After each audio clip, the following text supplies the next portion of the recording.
நேயர்களே வணக்கம். இது கொங்கு சமுதாய வானொலி பண்பலை 90.4 அலைவரிசை கொங்கு பொறியியற் கல்லூரி வளாகத்திலிருந்து ஒளிபரப்பாகி வருகிறது. நேயர்களே, நமது கொங்கு சமுதாய வானொலி 90.4 அலைவரிசையில் இது ஆண்டோர்களுக்கான ஒரு விழிப்புணர்வு நிறைந்த சிறப்பு நிகழ்ச்சி. அதாவது அனுபவங்களாலும் வயதாலும் பக்குவப்பட்ட ஆண்டோர்களின் சிறப்பு தகவல் நிறைந்த விழிப்புணர்வு நிகழ்ச்சி. இந்திய அரசாங்கத்தின் அறிவியல் மற்றும் தொழில்நுட்பத்துறை என்னும் டிபார்ட்மெண்ட் ஆஃப் சயின்ஸ் அண்ட் டெக்னாலஜியால் நிறுவப்பட்ட விக்ஞான் பிரசாத் என்னும் துறை மற்றும் அழகப்பா பல்கலைக்கழகம் இணைந்து வழங்கும் 60 வயதுக்கும் மேற்பட்ட ஆண்டோர்களை உள்இணைக்கும் புதுமையான சமுதாய வானொலி நிகழ்ச்சி அனுபவ்.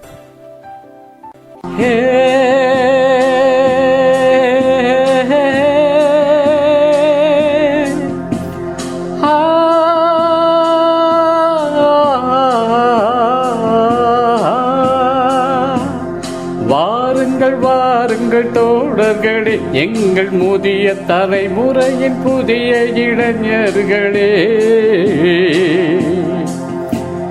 வாருங்கள் தோழர்களே, எங்கள் முதிய தலைமுறையின் புதிய இளைஞர்களே. நமக்கென ஒரு உலகம், நமக்கென ஒரு வாழ்க்கை, வயது கூட வெறும் எந்தா, இங்கு வாழ்க்கையை ஜாலி வந்தா. வாருங்கள் தோழர்களே, எங்கள் முதிய தலைமுறையின் புதிய இளைஞர்களே. 25 செய்தோம் புரட்சி, 65 எதற்கு அயற்சி. 25 செய்தோம் புரட்சி, 65 எதற்கு அயற்சி.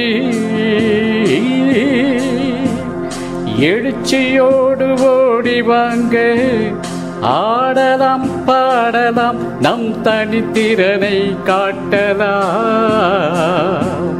பாடல் பாடி மகிழ்ச்சியோடு தரையாட்டலாம். அறிவியல் அறிந்து கொள்வோம், வானியல் தெரிந்து கொள்வோம், விண்வெளியில் கூட வீடு கட்டி வாழலாம். வாருங்கள் தோழர்களே, எங்கள் முதிய தலைமுறையின் புதிய இளைஞர்களே. தள்ளாத வயதை தடை செய்வோம், தளராத மனத்தோடு நடை செய்வோம். 1000 உண்டிங்கு அனுபவங்கள் அள்ளி வழங்கிடுவோம். வாருங்கள் கடமைகளை முடித்த கையோடு, உங்கள் கனவுகளை சுமந்து இங்கு வாருங்கள்.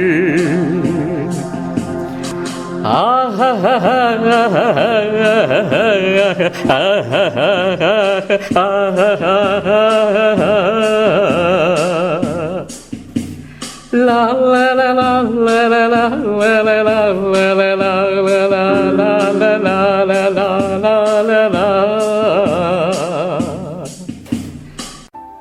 இந்நிகழ்ச்சியின் மூலம் அறிவியல் துறையில் சாதனை படைத்த ஆண்டோர்களின் அனுபவங்கள் மற்றும் அறிவியல் துறையில் கைதேர்ந்த வல்லுநர்களின் புது அறிவு மற்றும் பொது அறிவுகளை குடிமக்களுடன் பகிர்ந்து கொள்ளும் முயற்சியே இந்த நிகழ்ச்சி. அந்த வகையில் இன்றைய நமது நிகழ்ச்சியில் இந்த சிறப்பு நேர்காணல் நிகழ்ச்சியில் நம்மோடு இணைப்பவர் திரு டாக்டர் பொன்ராஜ் வெள்ளைசாமி அவர்கள். இந்திய, மத்திய மற்றும் மாநில அரசுகளின் பொதுக் கொள்கை தயாரிப்பாளர். இவர் இந்திய முன்னாள் குடியரசுத் தலைவர் ஆபாஜி அப்துல் கலாம் அவர்களின் அறிவியல் ஆலோசகராக பணியாற்றியவர். அப்துல் கலாமுடன் இணைந்து மாற்றத்திற்கான விஞ்ஞானம் என்ற புத்தகத்தை 2014 எழுதியுள்ளார். இந்த நேர்காணல் நிகழ்ச்சியில் சயின்டிஸ்ட் திரு பொன்ராஜ் அவர்களோடு நேர்காணல் காண்பவர்கள் பெருந்துறை பேரூராட்சி முன்னாள் தலைவர் திரு கே பல்லவி பரமசிவன் அவர்கள், பெருந்துறை பேரூராட்சி முன்னாள் தலைவர், ரெட் கிராஸ் சங்க தலைவர், பெருந்துறை நுகர்வோர் பாதுகாப்பு குழு தலைவர், பெருந்துறை கல்வி அறக்கட்டளை தலைவர் மற்றும் கொங்கு சமுதாய வானொலியின் அறிவிப்பாளர் திருமதி கவிதா சிவகுமார். சரி நேயர்களே, இப்போது நிகழ்ச்சியை கேட்போம்.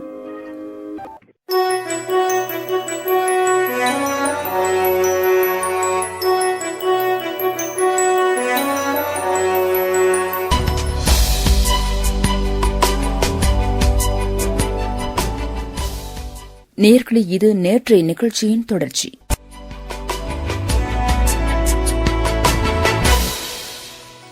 சார், இந்த நதிநீர் இணைப்பிற்கும் நாடு வல்லரசாவதற்கும் எந்த அளவுக்கு சார் தொடர்பு இருக்கு? ஒரு நாடு வல்லரசு அப்துல் கலாம் வெறும் வல்லரசு சொல்லலாம். அப்துல் கலாம் அறிவார்ந்த வல்லரசு.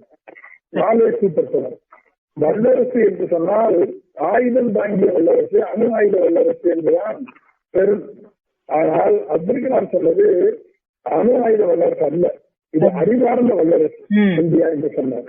அப்ப எந்த இனிமேல் அந்த 2022 இருக்கும். ஆனா 1998 அப்துல் கலாம் சொன்னார், இந்தியா மட்டுமல்ல உலகத்திலே இனிமேல் அணு ஆயுத போர் நடைபெறாது, ஏவுகணை மூலமாக நடைபெறக்கூடிய போர் நடைபெறாது, எலக்ட்ரானிக் வார்ஃபேர், டிஜிட்டல் வார்ஃபேர் நடைபெறாது, இது மிசைல்ஸ் ஏவுகணை மூலமாக நடைபெறக்கூடிய நடைபெறாது. இப்படிப்பட்ட இனிமேல் நடக்கக்கூடிய 2 போர் தான். அந்த 2 பேர் என்னன்னா சைபர் வார்ஃபேரும் பயோ வார்ஃபேரும் தான் நடக்கும். அப்ப 2 வாரம் இப்பொழுது நடந்து கொண்டிருக்கிறது. பயோ வார்ஃபேர் தான் கொரோனாவின் மூலமாக 2 ஒட்டுமொத்த நாடுகளுமே இன்றைக்கு லாக்டவுன் கிடக்குதுன்னா அதுக்கு காரணம் பயோ வார்ஃபேர். உயிரி பொருள் மூலமாக அதாவது பயோ வார்ஃபேர், அதாவது இந்த உயிர் மூலமாக பாக்டீரியா வைரஸ் மூலமாக நடக்கக்கூடிய அந்த போர் இன்றைக்கு நடந்து கொண்டிருக்கிறது. நாம் அதை சந்தித்துக் கொண்டிருக்கிறோம். அதன் மூலமாக கஷ்டம் இருக்கிறோம். பொருளாதாரம் வீழ்த்தப்பட்டுக் கொண்டிருக்கிறது. ஒட்டுமொத்த பொருளாதாரம் வீழ்ந்திருக்கிறது. இன்றைக்கு எம்எஸ்எம்இ செக்டார், விவசாயிகள் தற்கொலையை விட சிறு குறு நடுத்தர தொழில்கள் நடத்தக்கூடியவர்கள் தற்கொலை 55% அதிகம் என்ற நிலையிலே இன்றைக்கு ஒட்டுமொத்த உலகத்தினுடைய பொருளாதாரத்தை வீழ்த்தி இருக்கிறது பயவார்கள். இதை பிடிக் பண்ணவர் 20 ஆண்டுகளுக்கு முன்பு அப்துல் கலாம் அவர்கள். இதையெல்லாம் எதிர்த்து போராட வேண்டும் என்று சொன்னால் இந்தியா ஒரு ஆராய்ச்சிக்கு உட்பட்ட நாடாக மாற வேண்டும். ஆராய்ச்சிக்கு ஜிடிபியில 3% ஒதுக்கினால் மட்டுமே நாம் இதையெல்லாம் சந்தித்து வெற்றி பெற முடியும்.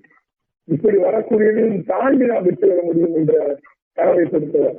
சைபர் வார்ஃபேர் இன்றைக்கு எல்லாம் பெகாசஸ் என்ற ஒரு சாப்ட்வேர் மூலமாக இஸ்ரேல் தயாரித்த அந்த பெகாசஸ் என்ற சாப்ட்வேர் மூலமாக இன்றைக்கு பத்திரிகையாளர்கள், எதிர்கட்சி தலைவர்கள் எல்லாம் ஒட்டு கேட்டு ஒரு நடந்து கொண்டிருக்கிறது சைபர் வார்ஃபேர்.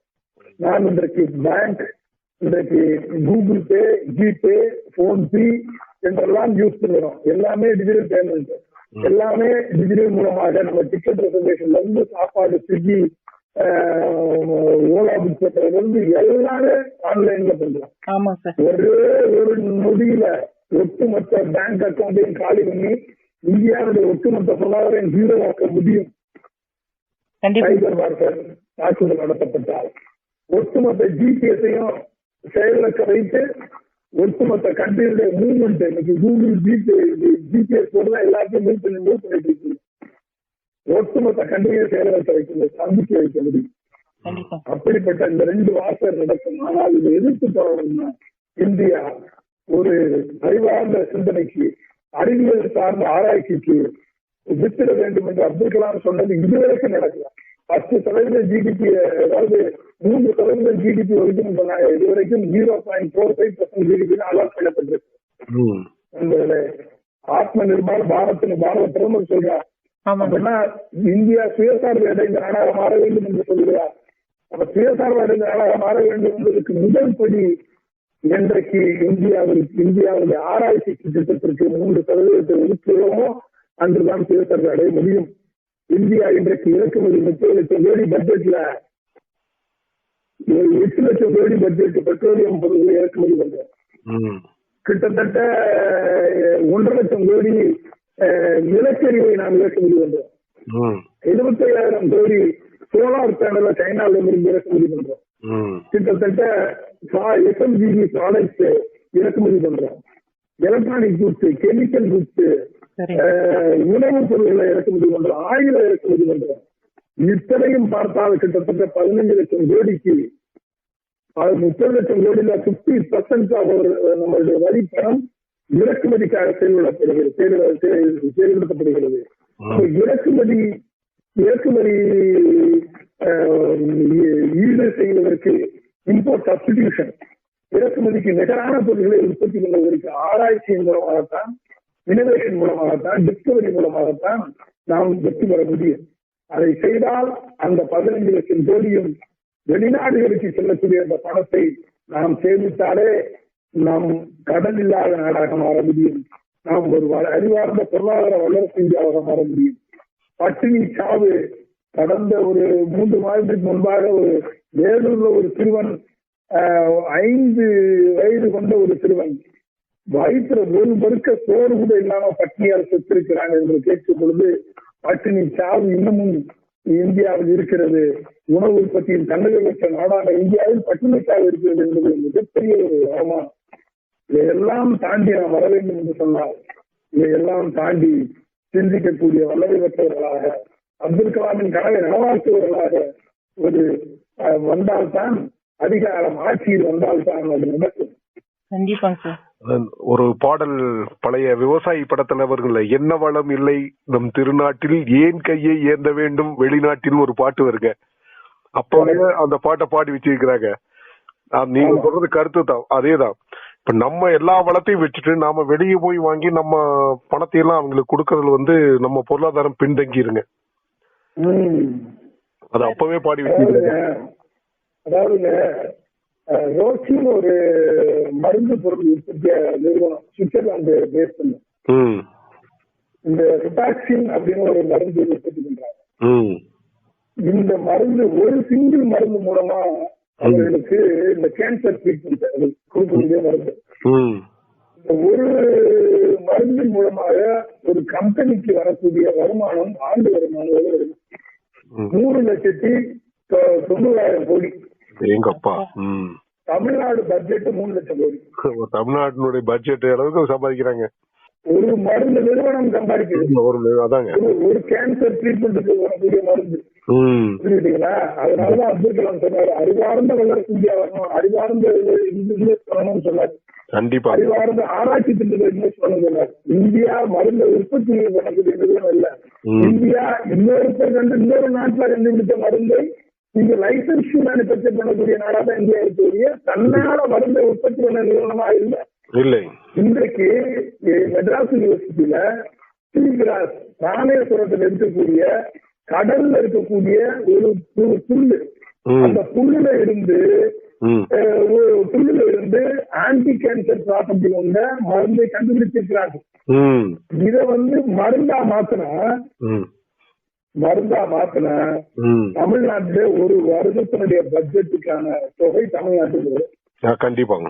இது மாதிரி 5 மருந்து கண்டுபிடிச்சோம்னா தமிழ்நாட்டு ஒட்டுமொத்த கடலையும் நம்மால் அடைக்க முடியும். வலிமை இருக்கிறதா? தன்னறிவடைஞ்சிருங்க தமிழ்நாடு, தன்னறிவடைஞ்சிருக்கு. அதைத்தான் அப்துல் கலாம் சொன்னார். அதைத்தான் நான் தொடர்ந்து வலியுறுத்தி கொண்டு வருகிறேன். அனைத்து பேச்சுகளிலும், அனைத்து விவாதங்களிலும் ஆலோசனைகளாக இதை நான் மத்திய மாநில அரசுக்கு சொல்லிக் கொண்டு வருகிறேன். இவர்கள் காதிலே விழுந்தவாறாக இல்லை என்று சொல்லுகிறதோ, என்றைக்கு மக்கள் இதை திரும்பி அப்துல் கலாமின் கனவை நனவாக்குவதற்கு ஒரு புரட்சியை ஏற்படுத்தி மாற்றத்தை உருவாக்குகிறார்களோ அன்றைக்கு தான் இந்த கனவு நனவாகும். சார், இப்போ மனிதர்கள் கொரோனா அப்படிங்கிற ஒரு கிருமியினாலையும் பொருளாதாரத்தினாலே மட்டும் போர் சிக்கன மாதிரி கஷ்டப்படுறது இல்லைங்க சார். இது ஒரு வணிக ரீதியான போர் மாதிரி தெரியுது எனக்கு ஒரு விதமா தோணுது. அப்படி பாத்தீங்கன்னா கொரோனாவால எல்லாம் கஷ்டப்பட்டுக்கிட்டு பொருளாதார வீழ்ச்சி அடைஞ்சு அது ஒரு மாதிரி பிரச்சனை இருந்தாலும் இது வணிக ரீதியா ஒரு போட்டியா நடந்துட்டு இருக்குது. இந்த மருந்து பிசினஸ் அப்படிங்கிற மாதிரி அது எந்த அளவுக்கு உண்மைங்க சார்? அது ஓரளவுக்கு அது உண்மையாகத்தான் தெரிகிறது. ஏன்னா இந்த பைசருடைய சிஇஓ என்ன சொல்றேன்னா, எனக்கு 59 வயசு ஆகுது, நான் ஆரோக்கியமா இருக்கேன், நான் எதுக்கு வேக்சின் போடணும்? பைசர் வேக்சினை உற்பத்தி பண்ண சிஇஓ சொல்றாரு. ஆனா அதுக்காக வேக்சினே தவறு என்று நான் சொல்லக்கூடிய வேக்சின் என்பது என்னன்னா, நம் உடலில் நோய் எதிர்ப்பு சக்தியை உருவாக்குவதற்கு எந்த வைரஸால் நாம் பாதிக்கப்படுகிறோமோ அந்த வைரஸை 100% டீஆக்டிவேட் பண்ணி, அதாவது கொரோனா உயிருள்ள கொரோனா என்றது வைரஸுக்கு உயிர் கிடையாது, ஒரு வெறும் புரோட்டீன் தான். ஆனா ஒரு கலர்ஜியலா சொல்லணும்னா உயிருள்ள கொரோனா, நேரடியா கொரோனா வந்துச்சு, உயிருள்ள கொரோனா வந்துச்சு. ஆனா வேக்சின் போட்டா செத்த கொரோனாவுடைய வேக்சின் தான். அப்ப அந்த டிஎன்ஏ ஆர்என்ஏ அந்த வைரஸ் வேக்சின் நம்ம உடல்ல செலுத்தும் பொழுது நம்ம உடனே வந்து எதிர்ப்பு சக்தியை உருவாக்கி நமக்கான பாதுகாப்பை உறுதி செய்வது. அதனால வேக்சின் வந்து தவறு என்பதல்ல, ஆனால் வேக்சினை அது வந்து ஒரு மிகப்பெரிய வியாபாரமாக இன்றைக்கு உலகம் மாற்றி விட்டது என்று ஓரளவுக்கு உண்மைதானது.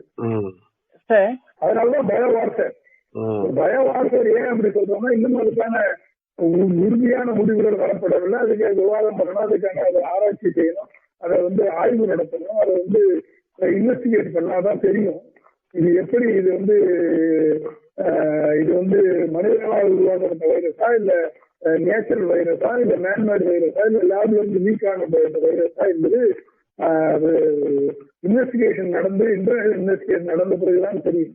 ஆனாலும் இது எதை தாக்குறது என்று சொன்னால், உடம்புல இருக்கக்கூடிய ஏசிபி ரிசெப்டாரை வந்து அடிக்குது. ஏசிபி ரிசெப்டார் யாருக்கெல்லாம் இருக்கு அப்படின்னா, யாருக்கெல்லாம் கோமார்பிடிட்டி இருக்கோ, யாருக்கெல்லாம் ஸ்ட்ரெஸ் இருக்கோ, யாருக்கெல்லாம் பிபி இருக்கோ, சுகர் இருக்கோ, இவங்களுக்கெல்லாம் ஏசிபி ரிசெப்டார் அதிகமாக இருக்கும். இந்த ஏசிபி ரிசெப்டார் நல்ல ரிசெப்டார். உடல்ல வந்து பிபி, சுகர், ஸ்ட்ரெஸ் இருக்கவங்களுக்கு ஏசிபி 1 ரிசெப்டார் ANG2 புரோட்டீனை ரிலீஸ் பண்ணும். அந்த ANG2 புரோட்டீனை ரிலீஸ் பண்ணதுனாலதான் நமக்கு சுகர், ஸ்ட்ரெஸ், பிபி எல்லாம் வருது. அதை சரி பண்ணுவதற்கு நம்ம உடம்பே இயற்கையாக சுரக்கக்கூடிய ரிசெப்டார் தான் ஏசிபி ரிசெப்டார். அந்த ஏசிபி ரிசெப்டார் நம்ம லங்ஸ்ல இருக்கும், ஹார்ட்ல இருக்கு, கிட்னில இருக்கும், லிவர்ல இருக்கும், எல்லாத்துலயும் இருக்கும். அப்ப அதெல்லாம் போய் இந்த சார்ஸ் எடுத்து வைரஸ் வந்து பைண்ட் பண்ணி செயலுக்க வைப்பதனால் நம்ம kidney, liver function, heart, lungs எல்லாம் செயல் வந்து நம் உயிரிழப்புக்கு அதிகமாக காரணமாக அமைகிறது. எனவேதான் இந்த வைரஸ் ஒருவேளை இது செயற்கையாக உருவாக்கப்பட்ட வைரஸாக இருக்குதோ என்ற சந்தேகம் இருக்கிறது, பயோவார்ஃபேராக இருக்குதோ என்ற சந்தேகம் இருக்கிறது. அதாங்க, இது இன்னும் பாத்தீங்கன்னா இப்போ வருஷம் ஒவ்வொரு புது பேர்ல வந்துட்டே இருக்கு. இதுக்கு தீர்வே இல்லாத மாதிரி ஆயிருது. 2019 எண்டுல ஆரம்பிச்சுங்க, 20 வந்தது, 21 வந்தது, இப்ப 22லயும் வருது. ஒவ்வொரு பேர் மாற்றத்தோட வந்து இப்ப பரவல் அதிகமா இருக்கு. இப்ப இந்த காலகட்டத்துல பாத்தீங்கன்னா ரொம்ப அதிகமாயிட்டே இருக்கு. கொரோனா வந்து பரிணாம வளர்ச்சி அடைஞ்சிட்டு இருக்கு. ஆமா, இது பாத்தீங்கன்னா மனிதன் சிந்தித்தால் வாழணும். ஆமா, சிந்திக்குது, தொடர்ந்து சிந்திக்குது. அது anti viral, anti bacterial, anti fungal, anti வேக்சினை எதிர்த்து வளர்கிறது, உருமாற்றம் பெறுகிறது. இன்றைக்கு ஒமைக்ரான் வரைக்கும் உருமாற்றம் பெற்றிருக்கிறது. மனிதன் சிந்தித்தால் வாழ்வு. இங்க சிந்திக்கிற மனிதன் நம்ம டெல்லியா இல்லைங்க, இதெல்லாம் நம்மளை முட்டாளாக்கிட்டாங்க, சிந்திக்கவே உள்ளீங்கள. சார், மகாத்மா காந்தி சொல்லியிருக்காரு, அதாவது மிகப்பெரிய நோயே அறியாமைதான் அப்படின்னு. இப்ப மக்கள் வந்து அந்த மாதிரியான ஒரு நோயில தான் வந்து இப்படி அல்லல் பட்டு இருக்கிற மாதிரி தெரியுதுங்க சார். இத வந்து வணிக ரீதியா பயன்படுத்திட்டு இருக்காங்க. இதுக்கு நம்ம மக்கள் இடம் கொடுத்துட்டு இருக்கிறாங்க. அதான் உண்மை. இதுக்கு தீர்வு தான் எனக்கு, இந்த கொரோனாவுக்கு தீர்வு கிடைக்குமா, இல்ல இப்படியே நம்ம வாழ்ந்து நம்ம உடல் நலத்தையும் மனநலத்தையும் நம்ம ஆரோக்கியமா ஈட்டுக் கொள்வதுதான் தீர்வு. சரிங்க. நம்ம வந்து இன்னும் கொரோனா போன்ற வைரஸில் தொடர்ந்து வரும் பயோவார்ஃபேர் நடக்கும், பயோவார்ஃபேர் நடக்கும். எனவே நம்ம வந்து நம்ம உடல் நோயை எதிர்த்து வல்லமை உள்ள உடலாக அதிகமான ஆன்டி ஆக்சிடென்ட் கொண்ட உணவுகளை நம்ம எடுத்துக்கலாம். அதிகமான ஆன்டி ஆக்சிடென்ட் கொண்ட உணவு ஃபுட் சப்ளிமெண்ட் எடுத்துக்கணும். காய்கறிகள், வெஜிடபிள்ஸ், ஃப்ரூட்ஸ், அதாவது வெஜிடபிள்ஸ், ஃப்ரூட்ஸ், பழங்கள், காய்கறிகள் மற்றும் நோய் எதிர்ப்பு சக்தி கொண்ட உணவுகளை எல்லாம் நம்ம எடுத்துக்கணும். உடல் நலத்தை நல்ல பிசிக்கல் ஃபிட்னஸோட எக்ஸசைஸ் பண்ணி நம்ம உள்நடத்தை நல்லா பாத்துக்கணும். மாஸ்க் போட்டு சோசியல் டிஸ்டன்சிங் மெயின்டைன் பண்ணி ஓரளவுக்கு ஹையர் சானிடைஸ் பண்ணி இதெல்லாம் நம்ம தொடர்ந்து பண்ணிதான் ஆகும். இதெல்லாம் வந்து இதன் மூலமாகத்தான் நம்ம பாதுகாத்துக் கொள்ள முடியுமே தவிர மருந்துகளை நம்பியோ வேக்சினை நம்பியோ நாம் இருக்க முடியாது. சார், இந்த மாதிரியான போராட்டங்கள்னால மக்களுடைய சிந்தனையே குறுகி போச்சு சார். அதாவது வல்லரசு வரைக்கும் யாரும் யோசிக்கிறது இல்ல, வாழ்றதே பெரிய விஷயம், ஒரு நாளை ஓட்டுறதே பெரிய விஷயம் அப்படின்னு இப்ப வந்து பொருளாதாரத்துல பயங்கரமான அடி வாங்கியிருக்காங்க சார்.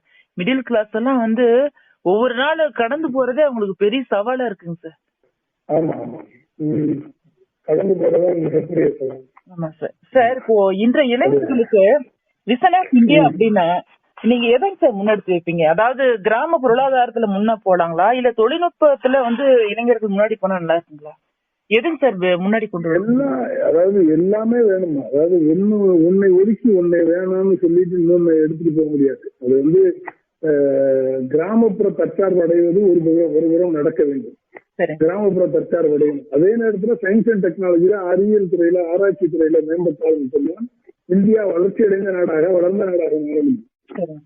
ஒரு பக்கம் பொருளாதார வளர்ச்சி, இன்னொரு பக்கம் சமூக பொருளாதார மேம்பாடு, இன்னொரு பக்கம் அரசியல் நீதி.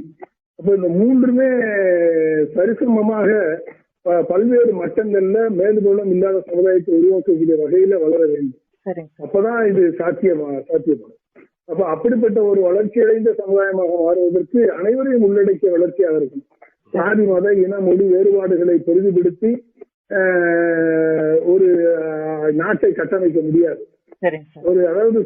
அதாவது நீங்க பாத்தீங்கன்னா அணுசக்தி, ஃபியூஷன் எனர்ஜி, ஃபிஷன் எனர்ஜி ரெண்டு இருக்குமா? ஃபிஷன் எனர்ஜினா அணுக்கரு பிளவு, ஃபியூஷன் எனர்ஜி அப்படின்னா அணுக்கரு இணைப்பு. ஃபிஷன் எனர்ஜி அணுக்கரு பிளவு அப்படின்னா அணுக்கரு பிளவு மூலமாகத்தான் அணுகுண்டு உற்பத்தி செய்யப்படுகிறது. அணுக்கரு பிளவு மூலமாகத்தான் அணுசக்தி மின்சாரம் உற்பத்தி செய்யப்படுகிறது. அணுகுண்டு மூலமாக வரக்கூடிய மின்சாரத்தினுடைய சக்தியும் அணுகுண்டு மூலமாக ஏற்படக்கூடிய சக்தியும் அணுசக்தி மின்சாரத்தை உருவாக்கக்கூடிய சக்தியும் அந்த ரெண்டுமே அணுக்கருவை பிளப்பதனால் உருவாக்கப்படுகிறது. ஆனால் அணுக்கருவை இணைப்பதால் உருவாக்கப்படுவதுதான் சூரிய சக்தி. அப்ப எதையுமே பிளந்தால் உருவாக்கக்கூடிய சக்தியை விட இணைத்தால் உருவாக்கக்கூடிய சக்தி அதிகம்.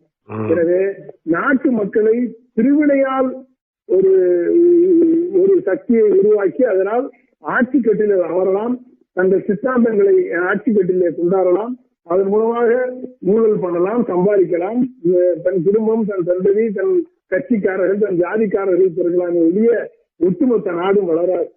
அணுக்கருவை இணைத்து அனைவரையும் உள்ளடக்கிய வளர்ச்சியை கொண்டு வந்தால் மட்டுமே இந்த நாடு வளர்ச்சி அடைந்த நாடாக மாறும்.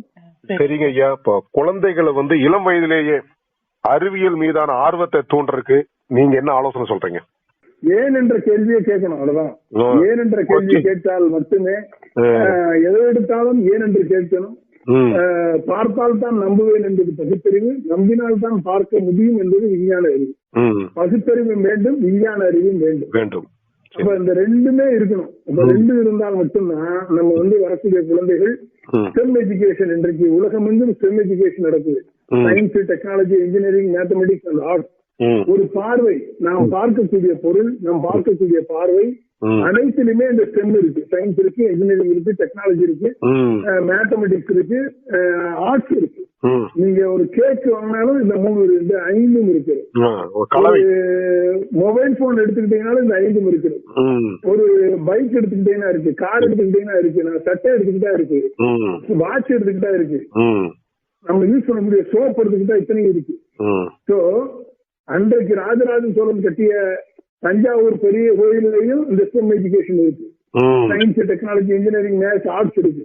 அப்ப ஒரு வரக்கூடிய இளைஞர்கள், மாணவர்களது பார்வை இத்தனையும் கொண்ட உள்ளடக்கிய ஒரு பார்வையாக, ஒரு அறிவார்ந்த பார்வையாக, எப்பொருள் யார் யார் கேட்கணும் அப்பொருள் மெய்ப்பது காண்பது அறிவு என்ற தத்துவத்தின் அடிப்படையில, பெருவள்ளுவரின் தத்துவத்தின் அடிப்படையில அவர்கள் சிந்தித்து செயலாற்றினால் கண்டிப்பாக அவர்களது வாழ்க்கை சிறப்பு. சரிங்க. இப்போ மாணவர்கள் அறிவியல் ஆராய்ச்சிகளை மேற்கொள்ள என்னென்ன ஊக்குவிப்புகளை நம்ம செய்யணும்? அவங்களை என்கரேஜ் பண்ணணும் எந்த வகையில? அறிவியல் ஆராய்ச்சிகள் மேற்கொண்டால், இந்த அறிவியல் ஆராய்ச்சிகளுக்கு மத்திய அரசு ஊக்கம் கொடுத்து, மாநில அரசு ஊக்கம் கொடுத்தால் மாணவர்கள் அறிவியல் ஆராய்ச்சி பக்கம் திரும்புவார்கள்.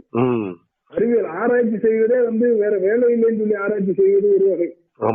ஆனால் இன்னோவேட் பண்ணி டிஸ்கவர் பண்ணக்கூடியவர்களை ஊக்குவித்து அவர்கள் மூலமாக புது புது கண்டுபிடிப்புகளை கண்டுபிடிக்கக்கூடிய ஊக்கமும் ஆக்கமும் கொடுக்கக்கூடிய இன்னோவேஷன் ஈக்கோ சிஸ்டம் கிரியேட் பண்ணணும் அப்துல் கலாம் சொன்னார். அது கிரியேட் பண்ணாத வரைக்கும் அந்த ஊக்கம் இங்கே நடக்காது. அதுக்கு அரசு ஒத்துழைப்பு தரணும். அது அரசு முயற்சி மேற்கொண்டால்தான் அது நிறைவேறுங்க. அப்படிப்பட்ட அரசை நாம் தேர்ந்தெடுக்கிறோம். ஆமா, கண்டிப்பா அது மக்கள் அதை சிந்திக்கணுங்க. அப்புறம் இன்றைய காலகட்டத்தில் பாத்தீங்கன்னா இயற்கை அறிவியல் அதோட வந்து சமூக அறிவியலுக்கான இந்த ரெண்டுக்குள்ள வேறுபாடுகள் என்னங்க? சமூகம் மேம்பட வேண்டும் என்று சொன்னால் நமக்கு பண்பாடு, கலாச்சாரம், நாகரிகம், நம் முன்னோர்கள் இந்த நாட்டுக்கு அளித்த அந்த கான்ட்ரிபியூஷன், இதை பத்தி தெரிஞ்சுக்கணும். சுற்றுச்சூழல் மேம்பட்டால் மட்டுமே நம்ம எதிர்கால சந்ததி நல்ல தண்ணீர், நல்ல குடிநீர், நல்ல காற்று, நல்ல வாழ்விடம், நல்ல இருப்பிடம், நல்ல ஒரு சுகாதாரமான ஒரு பயோடைவர்சிட்டி உருவாகும். அப்ப அந்த சுற்றுச்சூழல் உருவாக்குவதற்கு அது இருந்தால்தான் ஒரு ஆரோக்கியமான சமுதாயத்தை நம்ம உருவாக்கணும். இந்த ரெண்டையுமே அடிப்படையில நம்ம கற்றுக்கொள்ள வேண்டிய பாடம் ரெண்டுமே. அதே மாதிரி அறிவியல் பாட புத்தகத்தில் வந்துங்க செய்முறை பயிற்சியும் இணைக்கலாங்கிறது ஒரு கருத்தா இருக்குது. அதை பத்தி தங்கள் கருத்து என்ன? செய்முறை பயிற்சி 11th 12th மட்டும்தான் வச்சிருக்காங்க. அறிவியலே வந்து செய்முறைகள் கண்டு வருவதுதான். எனவே அது இன்னமும் அறிவியலை வந்து ஒரு பிராக்டிக்கல் நாலேஜ பள்ளிகளுக்கு ஆரம்ப லெவல்ல அதை கொண்டு வரணும். அதே போல எதிர்காலத்துல வந்து இந்தியாவினுடைய அறிவியல் வளர்ச்சி உலக வல்லரசுகளோடு ஒப்பிடும் போது நம்ம எந்த நிலைக்கு போவோம், அதுக்கான வாய்ப்புகள் எந்த அளவுக்கு இருக்குங்க? அதுக்கான வாய்ப்பு நீங்க ஆராய்ச்சிக்கு விட்டுடாமல் எந்த வாய்ப்பெல்லாம் நம்மளுக்கு கிடையாது. அடிப்படையில வந்து அரசு வந்து 10%, 3% ஜிடிபியில 3% நம்ம ஒதுக்காத வரைக்கும் நீங்க உலகத்தோடு பற்றி கூட வளர முடியாது. நம்ம வந்து இங்க வந்து அந்த அரசியல் சூழலை வந்து அதை என்கரேஜ் பண்ணாலே பிரதமர்கள் அவருக்கு நேருல இருந்து வாஜ்பாய் வரைக்கும் அதுக்கான முயற்சி எடுத்தாரு. அதுக்கப்புறம் அதுக்கான முயற்சி இல்லை. ஒரு காலகட்டத்தில் நம்ம வந்து இஸ்ரோ மூலமாக இன்றைக்கு விண்வெளி ஆராய்ச்சியில இன்னைக்கு உலக பரத்தோடு இருக்குன்னா அதுக்கு காரணம் நம்ம ஆண்ட முன்னாள் பிரதமர்கள் முயற்சி தான் இருக்கு. இன்னைக்கு டிஆர்டிஓல மிசைல்ஸ்ல நம்ம தான் இன்னைக்கு சூப்பர் சானிக் க்ரூஸ் நம்ம இருக்குன்னா அதுக்கு காரணம் இந்த ஆராய்ச்சி குறிப்பிட்டதுதான் காரணம். கண்டிப்பா போர் விமானத்தை உருவாக்கியிருக்கோம்னா அது காரணம் ஆராய்ச்சி குறிப்பிட்டதுதான் காரணம். இன்னைக்கு இந்தியா வந்து நியூக்ளியர் வெப்பன்ஸ் கேட்ட மாதிரி இருக்குன்னா அதுக்கு ஆராய்ச்சிக்கு நம்ம முக்கியத்துவம் கொடுத்ததான் காரணம். கடந்த 20 ஆண்டுகளாக ஆராய்ச்சி பின்தள்ளப்பட்டு அரசியல் முன்னெடுக்கப்பட்டு சாதி மத வேறுபாடுகள் முன்னெடுக்கப்பட்டதன் காரணமாகத்தான் இன்றைக்கு நாம் இன்னைக்கு எல்லாத்தையும் விட்டுக்கிட்டு இருக்கோம். இன்னைக்கு ஒட்டுமொத்த விமானத்தில் பயணம் செய்வோர் அதிகமாகுது.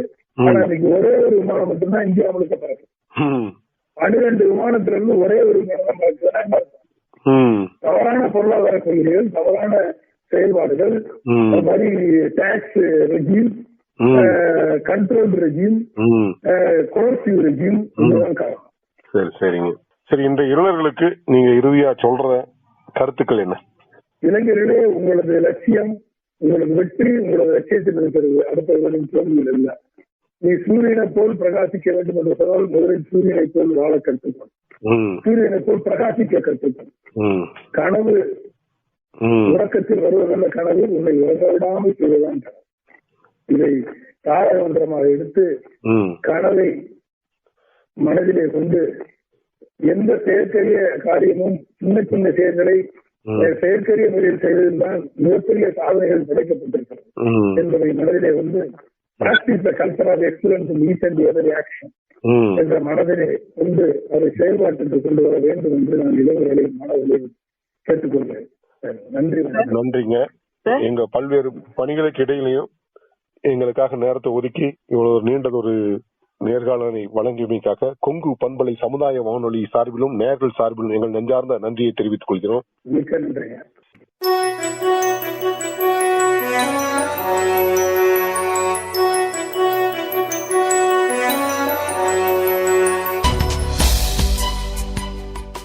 நேர்களை நமது கொங்கு சமுதாய வானொலி பண்பலை 90.4 அலைவரிசையில் நீங்கள் இதுவரை கேட்டுக்கொண்டிருந்த நிகழ்ச்சி ஒரு சிறப்பு விழிப்புணர்வு நிகழ்ச்சி.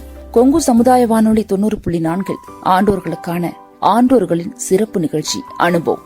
அதாவது இந்திய அரசாங்கத்தின் அறிவியல் மற்றும் தொழில்நுட்பத்துறை என்னும் டிபார்ட்மெண்ட் ஆஃப் சயின்ஸ் அண்ட் டெக்னாலஜியால் நிறுவப்பட்ட விஞ்ஞான் பிரசார் என்னும் துறை மற்றும் அழகப்பா பல்கலைக்கழகம் இணைந்து வழங்கும் 60 வயதுக்கும் மேற்பட்ட ஆண்டோர்களை உள் இணைக்கும் புதுமையான சமுதாய வானொலி நிகழ்ச்சி அனுபவம். இந்நிகழ்ச்சியின் மூலம் அறிவியல் துறையில் சாதனை படைத்த ஆண்டோர்களின் அனுபவங்கள் மற்றும் அறிவியல் துறையில் கைதேர்ந்த வல்லுநர்களின் புதிய தொழில்நுட்ப அறிவு மற்றும் பொது அறிவுகளை மூத்த குடிமக்களுடன் பகிர்ந்து கொள்ளும் முயற்சியே இந்த நிகழ்ச்சி ஆக்கம், ஊக்கம் மற்றும் வழிகாட்டல் டாக்டர் ஆர் ஸ்ரீதர். வடிவமைப்பு செயலாக்கம் அழகப்பா பல்கலைக்கழகத்தின் டி டாக்டர் ஆர் முருகன். நிகழ்ச்சி ஒருங்கிணைப்பு கொங்கு சமுதாய வானொலி நிலைய இயக்குனர் டாக்டர் எஸ் மகேஸ்வரன். தயாரிப்பு அறிவிப்பாளர் கவிதா சிவகுமார்.